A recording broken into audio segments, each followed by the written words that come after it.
In dance floor theory, we talk about the idea, the strategy that is needed to get the least engaged people, we call them neutrals, to get them to be more engaged, more connected within your team, your organization. Some of those strategies are us physically doing things with them. Other of those strategies are changing the environment in some way that gets them to go from meh to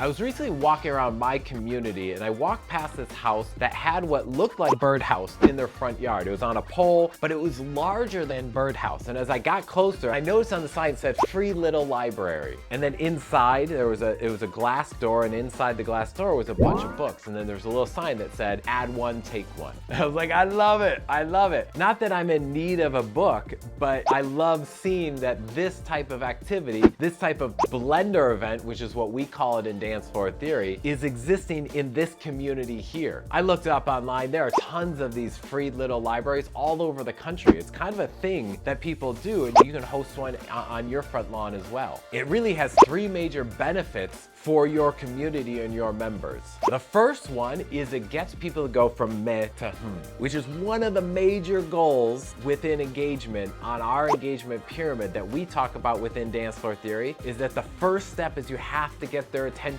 You have to get them to go from meh to Otherwise, nothing else you do is gonna matter because they're not even paying attention. So I walk past this library and I go from meh to just by seeing it. The second thing is it creates this way to engage with each other beyond what we traditionally do as engagement. Meaning, we're not having an event, we're not sitting around the water cooler talking, we're not having lunch together. But now the community's connecting in this new way through this little library where we're giving a book and taking a book. I get to see, like, oh look, that's interesting. Someone in my community has read that book. I love that book. And they put it back in there. And third, it helps to build the bonds, because several times I now have walked past it and I see two neighbors out there talking about the books in the little library, and they're building connections. One was adding some books, one was taking some books. These type of activities in dance floor theory, we call them blender events. The two main goals of a blender event are to get people to go from meh to which is called a pattern interrupt, and then also to build the connection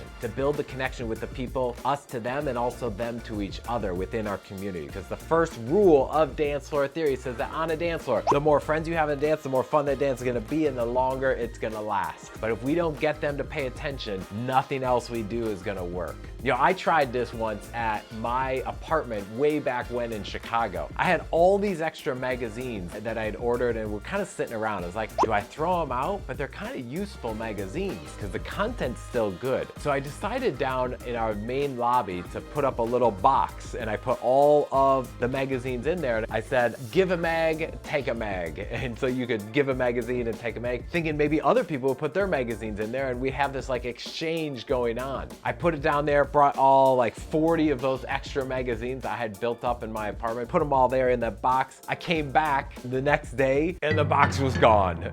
And then there was a note from the management that said, please do not put anything into the hallway. And I was like, oh. Some people just don't want to build community. Some people resist it, thinking that that's the right thing to do. But the reality is, by not allowing that box to be there, which I assume they're thinking like decluttering and not having messes there. I get their point of view on that. However, by not having it there, they're missing out on an amazing opportunity for us within the building to build the connections with each other, social connections. And I bet, had we built stronger social connections with each other, next time there was friction between two members in the building, I bet we wouldn't call management, we would probably just talk to each other because we know each other. The value of building these social connections within our community are massive. And yet, unfortunately, too many leaders miss out and ignore it or forget about it or fight against it like they did with my free library. So maybe you could set up a free library in your community, and that could get your people to go from meh to increase that engagement, to create that culture of connection so that all your people feel more welcome, feel more connected, feel more engaged. My name's Tom. I'm here to help you to engage your people.